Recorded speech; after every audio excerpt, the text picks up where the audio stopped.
सभी का स्वागत है। My name is Neha Singh और आज के सेशन में हम डिस्कस करने वाले हैं pathway of urine formation. Last session में हमने डिस्कस किया था यूरिन का जो स्टेप्स है उसका फर्स्ट पार्ट डिस्कस किया था।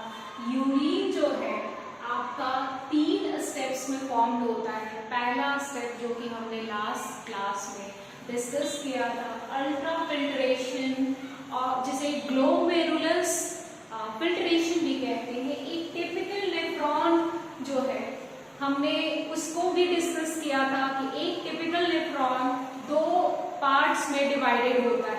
पहला यानी कि नेफ्रॉन का आगे वाला हिस्सा जो है वो क्या कहला रहा था, वो मेल्पिगियन बॉडी या फिर मेल्पिगियन कॉर्पसल्स कहला रहा था। और वो मेल्पिगियन कॉर्पसल्स जो है वो बाउमेंस कैप्सूल और ग्लोमेरुलस से मिलकर बना है। ग्लोमेरुलस हमने पढ़ा था कि क्या है, टफ ऑफ कैपिलरीज से मिलकर बना है, जिसके 2 आर्ट्रियोल है। एक आर्ट्रियोल जिससे कि हार्ट से ब्लड जो है इम्प्योर ब्लड आपके ग्लोमेरुलस में एंटर कर रही है फिल्टर होने के लिए, छनने के लिए नेफ्रॉन में, और दूसरी जो एफरेंट आर्ट्रियोल थी वो प्योर ब्लड को अपने साथ लेके किडनी से एग्जिट कर रही है और सारे बॉडी में जहाँ जहाँ पे ज़रूरत है ब्लड की, प्योर ब्लड की, वहाँ पे भेज दिया जाता है। ये हमने पढ़ा था कि ग्लोमेरुलस क्या है, एक कैपिलरी का गुच्छा है और वो किसमें चारों तरफ फैला होता है, एक्सपेंडेड होता है, एक कप शेप स्ट्रक्चर जिसे हमने पढ़ा था कि बाउमेंस का कैप्सूल बोलते हैं। और उसकी डिटेल एनाटॉमी भी पढ़ी थी और फंक्शंस भी पढ़े थे, स्पेशल स्ट्रक्चर्स पढ़े थे लास्ट सेशन में। तो आज के सेशन में हम डिस्कस करने वाले हैं नेफ्रॉन का जो दूसरा पार्ट है, जो ट्यूबुलर पार्ट है, जिसे बोलते हैं रीनल ट्यूब्यूल, जिसमें हमने ये जाना था कि रीनल ट्यूब्यूल में आपका पीसीटी आता है, लूप ऑफ हेनले आता है, फिर आपका आता है डीसीटी और लास्टली कलेक्टिंग डक्ट आता है। तो आज हम रीनल ट्यूब्यूल का जो पीसीटी है यानी प्रॉक्सिमल कॉन्वोल्यूटेड ट्यूब्यूल, प्रॉक्सिमल मतलब आगे की तरफ, कॉन्वोल्यूटेड यानी घुमावदार और ट्यूब्यूल यानी आगे की तरफ घूमी हुई जो नली है, उसका हम डिटेल्ड आज एनाटॉमी पढ़ेंगे और इसके थोड़े से फंक्शंस जानेंगे कि कैसे ये पीसीटी, जिसमें आपका यूरिन फॉर्मेशन का सेकेंड स्टेप्स होता है सेलेक्टिव रीअब्जॉर्प्शंस, जो कि मैक्सिमम रीअब्जॉर्प्शंस ये पीसीटी वाले रीजन में होता है।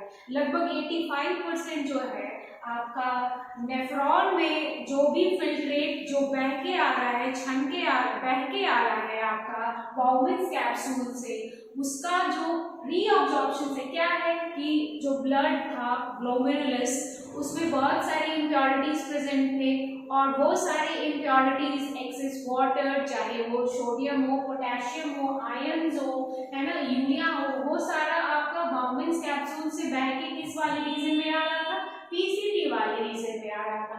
अब पीसीटी क्या कर रही है कि रीअब्जॉर्ब कर रही है, यानी कि वैसे सब्सटेंस जो कि बह के आ गया आपका, है ना, बाउमेंस कैप्सूल से पीसीटी में, लेकिन हमारी बॉडी को जो आयंस हैं लाइक सोडियम है, पोटेशियम है, क्लोरीन है, बहुत सारे यूजफुल सब्सटेंस जो हमारी बॉडी को जरूरत है, तो उनको फिर से क्या कर दिया जा रहा है, रीअब्सॉर्ब कर दिया जा रहा है। और ये किस वाले सेगमेंट में हो रहा है, पीसीटी वाले सेगमेंट में, है ना। उससे पहले हम ये देख लेते हैं कि यूरिन का जो फॉर्मेशन है उसका पाथवे क्या है, वो किन किन स्पेशल स्ट्रक्चर के रास्ते होकर यूरिन के ब्लैडर में आके कलेक्ट हो जाता है और फिर फाइनली यूरेथ्रा के थ्रू बाहर जो है निकाल दिया जाता है। तो हम जानते हैं कि यूरिन का जो फॉर्मेशन है वो बहुत सारे नेफ्रॉन्स के हेल्प से होता है। हमारी किडनी में मिलियंस ऑफ नेफ्रॉन्स प्रेजेंट होते हैं, लगभग 2 मिलियन नेफ्रॉन यानी कि 20 लाख नेफ्रॉन से हमारी किडनी मिलके बनी है। और इन्हीं सारे नेफ्रॉन्स के हेल्प से क्या होता है, ब्लड फिल्टर्ड हो रहा है, फिर फाइनली यूरिन का फॉर्मेशन हो रहा है।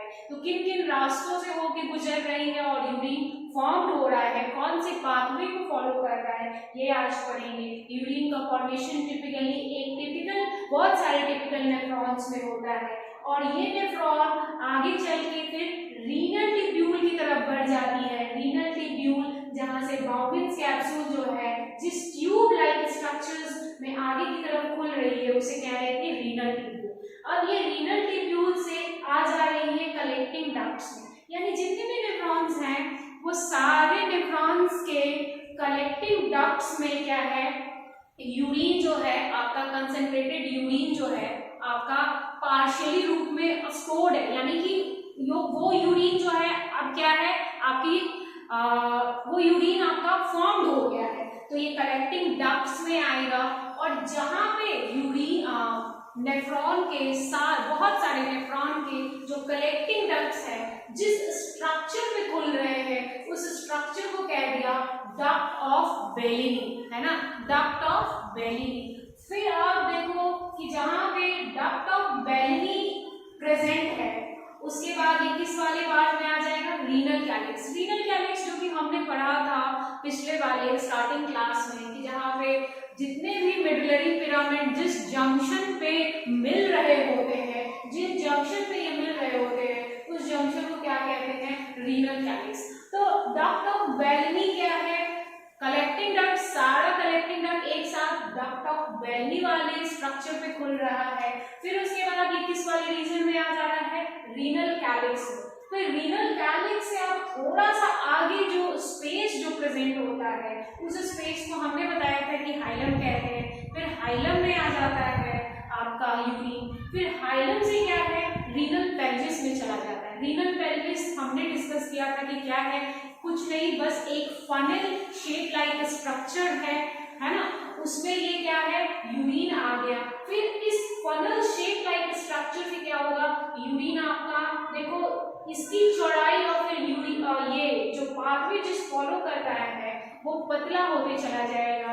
ये स्ट्रक्चर जो जैसे जैसे ये स्ट्रक्चर जो है पतली होती चली जाएगी, नैरो होती चली जाएगी, तो ये वायर लाइक स्ट्रक्चर को फॉर्म करेगी। इस वायर लाइक स्ट्रक्चर को क्या कहते हैं, यूरेटर। यानी रीनल पेल्विस से यूरिन आपका आगे चल गया पाथवे को फॉलो करते हुए यूरेटर में, फिर सारा यूरिन दोनों यूरेटर के हेल्प से यूरेनरी ब्लैडर में आके कलेक्ट हो गया और फिर यूरेनरी ब्लैडर से आपका एक्सटर्नल ओपनिंग जिसे यूरेथ्रा कहते हैं उस यूरेथ्रा के हेल्प से क्या है बाहर रिलीज कर दिया जाता है। तो ये क्या हुआ, यूरिन फॉर्मेशन का पाथवे होता है कि किस किस रास्ते से यूरिन जो है हमारी यूरेथ्रा के बाहर निकाल दिया जाता है यूरेथ्रा से। ठीक है, अब हम पीसीडी के आज पीसीडी के स्ट्रक्चर्स को पढ़ेंगे कि रीनल ट्यूब्यूल जिसमें पीसीडी प्रेजेंट होता है, डीसीडी प्रेजेंट होता है, लूप ऑफ हेनले प्रेजेंट होता है, कलेक्टिंग डक्ट प्रेजेंट होता है। तो आज हम पीसीडी को पढ़ेंगे, नेक्स्ट सेशन में हम क्या पढ़ेंगे, लूप ऑफ हेनले देखेंगे, डीसीडी देखेंगे और कलेक्टिंग डक्ट देखेंगे और तीसरा आपका ट्यूबुलर सिक्रेशन का जो स्टेप ऑफ यूरिन फॉर्मेशन का जो लास्ट जो स्टेप है उसको डिस्कस करेंगे। तब तक आप ये पीसीडी को हम समझते हैं। ठीक है, पीसीडी क्या है, आपका आगे की तरफ घुमा हुआ घुमावदार नली है। और देखो ये पीसीडी जो स्ट्रक्चर्स हैं वो किन किन स्पेशल स्ट्रक्चर्स और सेल से मिलकर बना है ये आज देखेंगे। तो जो पीसीडी है वो पीसीडी का जो वॉल है वो किस सेल से मिलकर बना है, तो वो सिंपल क्यूबॉइडल सेल से मिलकर बना है। देखो ये आपका क्या है, सिंपल क्यूबॉइडल सेल्स, और उन सारे सिंपल क्यूबॉइडल सेल्स पे ये ब्रश लाइक का शेप लाइक स्ट्रक्चर है और यही ब्रश लाइक का शेप स्ट्रक्चर जिसे कहते हैं ब्रश बॉर्डर्ड एपिथेलियम।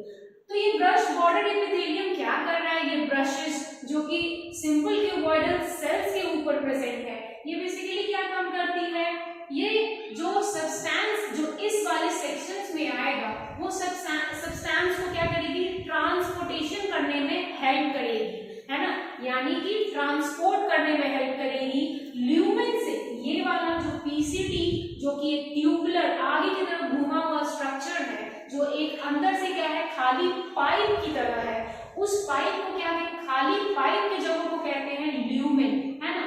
तो ट्रांसपोर्ट करेगी सब्सटेंस का ल्यूमेन से इंटर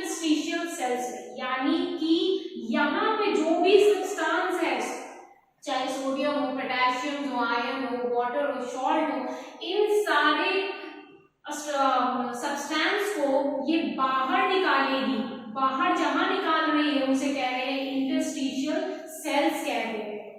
ठीक है, तो हम समझ गए कि पीसीबी जो है सिंपल क्यूबॉइडल सेल से मिलकर बना है और उसके ऊपर जो आपका क्या प्रेजेंट है, ब्रश बॉर्डर एपिथेलियम प्रेजेंट है, जो क्या काम करती है, सब्सटेंस को ट्रांसपोर्ट करने का काम करती है पीसीबी के अंदर से बाहर इंटरस्टिशियल सेल्स की तरफ। ठीक है, ये एरो आप देख रहे हो अंदर से बाहर, ये क्या हो रहा है, सब्सटेंस का मूवमेंट हो रहा है।